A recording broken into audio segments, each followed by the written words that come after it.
மகள்கள் விடயம் super star Rajinikanth இனி அந்த தவறை செய்யவே மாட்டார். பிரபலம் ஓபன் டாக். ரஜினிகாந்த் உச்ச நட்சத்திரமாக திகழ்ந்து கொண்டிருக்கின்றார். அவர் இப்போது வேட்டையன் படத்தில் நடித்து வருகின்றார். அடுத்ததாக லோகேஷ் கனகராஜ் இயக்கத்திலும் ஒரு படத்தில் நடிக்கவிருக்கின்றார். வயதாகிவிட்டாலும் அவரது சுறுசுறுப்பும் உழைப்பும் இன்னும் குறையாததை பார்த்து பலரும் ஆச்சரியம்தான் படுகின்றார்கள். தற்போது வேட்டையன் படத்தில் நடித்து வரும் அவர் அடுத்ததாக லோகேஷ் கனகராஜ் இயக்கத்தில் கூலி படத்தில் நடிக்கவிருக்கின்றார். இந்திய சினிமாவின் ஜகான்களில் ஒருவராக திகழ்ந்து கொண்டிருக்கின்றார் ரஜினிகாந்த். இதுவரை 170 படங்களில் நடித்திருக்கும் அவருக்கு பெரும்பாலான படங்கள் ஹிட் படங்களே. இடையில் தர்பார், அண்ணாத்தே ஆகிய படங்கள் படுதோல்வியை சந்தித்து ட்ரோல்களையும் விமர்சனத்தையும் பெற்றன. இதனால் அவரும் அவரது ரசிகர்களும் கொஞ்சம் அப்செட் ஆகினர். மேலும் இத்தனை வருடங்களாக சூப்பர் ஸ்டார் ரஜினிகாந்த் வசம் இருந்த சூப்பர் ஸ்டார் நாற்காலி அவரிடமிருந்து சென்று விடுவதற்கான அறிகுறிகள் தெரிவதாகவும் பேச்சுக்கள் எழுந்தன. ஆனால் அந்த சீன்ஸ் எல்லாம் இல்லை என்று ஜெயிலர் படம் உணர்த்தியது. நெல்சன் திலீப்குமார் இயக்கியிருந்த அந்த படத்தை சன் பிக்சர்ஸ் நிறுவனம் தயாரித்திருந்தது. ரஜினிக்கு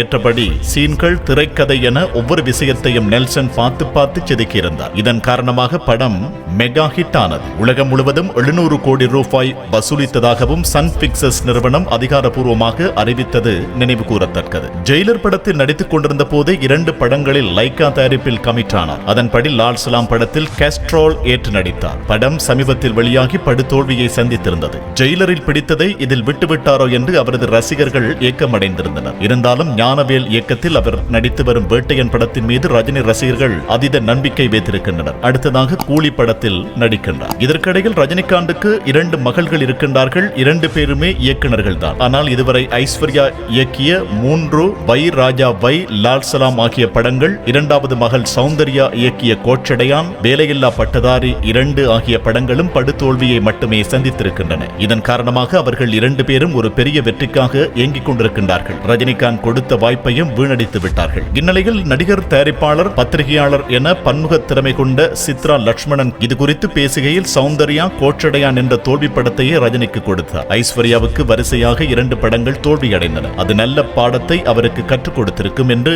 எதிர்பார்க்கப்பட்டது. ஆனால் அதே தவறை தனது அப்பாவை வைத்து லால் சலாம் படத்தில் செய்தார். ரஜினியை கேமியோ ட்ரோலில் நடிக்க வைத்து பெரும் நஷ்டத்தை ஏற்படுத்தியிருக்கின்றார். எனவே ரஜினிகாந்த் இனி தனது மகள்கள் இயக்கும் படத்தில் கண்டிப்பாக நடிக்க மாட்டார், அந்த தவறை செய்யவும் மாட்டார் என்றார்.